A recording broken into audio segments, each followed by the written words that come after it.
All right, so we're diving into some pretty heady stuff Oh, today. yeah. Manifesting population balance. Okay. So can we actually like manifest our way to a more sustainable population? Hmm. I'll admit I'm a bit skeptical, but that's what makes this deep dive so interesting. Yeah. We're looking at excerpts from Uh, Manifesting Population Balance, Intention and Sustainable Futures. And it's a wild ride, let me tell you. yeah. Blending manifestation principles with population dynamics. It really does push the boundaries of how we think about these issues. Right. The source material suggests our collective thoughts and intentions could actually influence something as complex as global population trends. Okay, hold on. Before we go full the secret on global demographics, let's back up for a sec. Okay. Even if I'm picturing, like a utopia where everyone has enough, Right. that's not going to magically lower birth rates or anything, right? Oh, well. What's the connection here? That's where it gets fascinating. Okay. The source doesn't claim it's about magic. It's more about recognizing how our mindset might be contributing to the very problems we fear. Hmm. For example, the source contrasts the anxieties around overpopulation in some regions Yeah. with anxieties about declining birth rates in others. It's like we're simultaneously terrified of having too many people and not enough people. Yeah, Kind of a mind-boggling paradox. exactly. And the source argues that this might reflect a collective mindset issue. Okay. Are we on a global scale manifesting more of these anxieties simply by constantly focusing on them? Oh, wow. If we're consumed by fear of overpopulation, Yeah. do we inadvertently create policies or social conditions that exacerbate the problem? So it's less about thought directly controlling birth rates and more about how our fears can shape actions, leading to unintended consequences. That's a great way to put it. Okay. It's not about denying the realities of population dynamics, Yeah. but about understanding how our collective mindset might be playing a role in shaping those dynamics. Okay. I'm starting to see the link here. But let's get practical. Okay. If we are collectively manifesting these anxieties, Right. how do we shift that mindset? Well, How do we start manifesting, as the source suggests, yeah. a more balanced future? The source outlines 3 core steps. Okay. First, visualization. Hmm. Actively imagining a future where population and resources are in harmony. Uh-huh. Feeling those positive emotions associated with balance. That makes sense.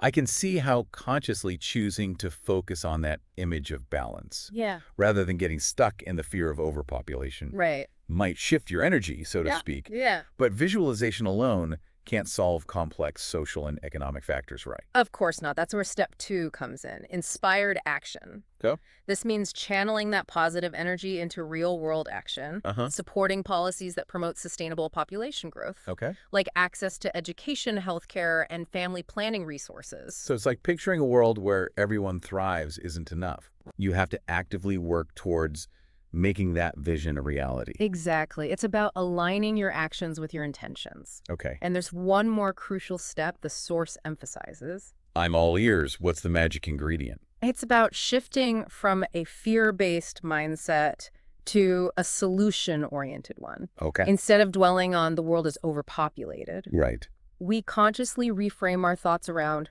we are creating a world where everyone has enough.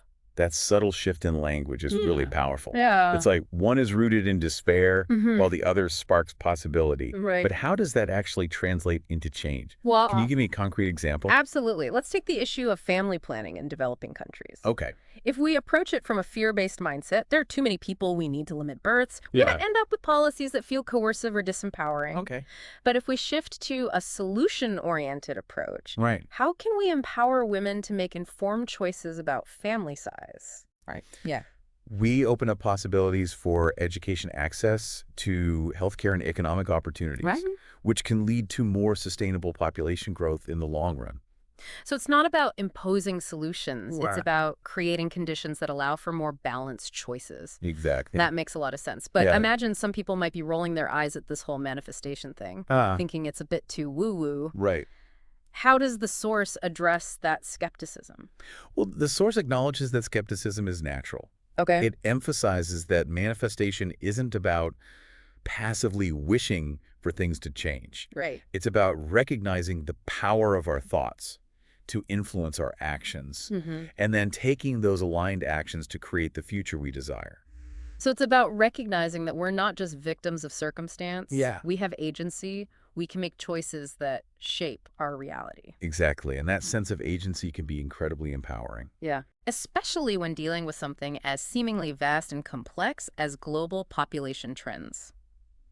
Okay, I'm getting fired up here. Haha. But let's break it down for our listener. Okay. What are some tangible steps they can take All to right. align themselves with this idea of manifesting population balance? The source provides some practical advice. Okay. First and foremost, it emphasizes education, understanding the nuances of population dynamics, Okay. birth rates, mortality rates, migration patterns. The impact of social and economic factors is Yeah. crucial for informed action. So it's about going beyond those sensationalized headlines Yes. and really digging into the complexities of the issue. Exactly. Knowledge is power, right? Absolutely. Once you have that foundational knowledge, Right. you can start to look at ways to translate that understanding into action. Like what? Give me some examples. One concrete step is supporting organizations working on the ground Okay. to address population challenges in a sustainable and ethical way. There are countless NGOs focused on family planning initiatives, empowering women through education and economic opportunities, Right. promoting sustainable development practices, Yep. all things that contribute to a more balanced future. So putting your money where your mouth is, so to speak, Yeah. donating to those organizations, volunteering your time, raising awareness, all those things can make a tangible difference. Right. What else can our listener do on a more personal level? The source suggests practicing gratitude, taking time each day to appreciate the positive efforts being made towards a more sustainable future, focusing on the good that's already happening. I love that it's so easy to get caught up in the doom and gloom. Right. But consciously choosing to focus on the positive, Yeah. even if it seems small, can shift your whole perspective. It's about recognizing that even amidst challenges, Yeah. there are people working tirelessly to create positive change. And those efforts deserve to be acknowledged and celebrated. It's like fueling that positive momentum with your own energy. Exactly. But let's be real for a second. Okay. Is it really possible to manifest something as massive as global population balance? Well, I mean, I'm all for positive thinking, yeah. but isn't this a bit of a stretch? It does feel like a daunting challenge, right? Yeah. I mean, are we really saying that just by shifting our thoughts, we can solve a complex issue like population imbalance? Well, the source doesn't offer a simplistic solution. Right. It acknowledges the complexity of these issues Yeah. and emphasizes that manifestation isn't about magical thinking. It's about understanding that our collective mindset can either contribute to the problem or be part of the solution. It's about harnessing the power of intention to fuel positive action. So it's not about replacing real-world solutions with wishful thinking, but rather seeing how our mindset can either hinder or support those solutions. Think of it this way. If we're constantly bombarded with messages of fear and scarcity, Yeah. we're more likely to make decisions based on those anxieties. But if we cultivate a mindset of abundance and possibility, we're more likely to be open to creative solutions, Yeah. to collaborate effectively, and to support policies that foster balance. That makes sense. It's like that saying, energy flows where attention goes. Right. If we're all focused on the problem, we're feeding that energy. Yeah. But if we shift our focus to the solutions, we're empowering those possibilities. But let's get real. Okay. What can our listener, just one person, actually do to contribute to this collective shift? The source suggests starting with self-awareness. Okay. Examine your own thoughts and beliefs about population trends. Right? Are you stuck in a fear-based mindset? Or are you open to envisioning a more balanced future? Yeah. Even that simple shift in perspective can make a difference. It's like that ripple effect, right? Yeah. One person shifting their mindset might inspire another and another and so on. Exactly. But it's not just about thinking positive thoughts, is it? Right.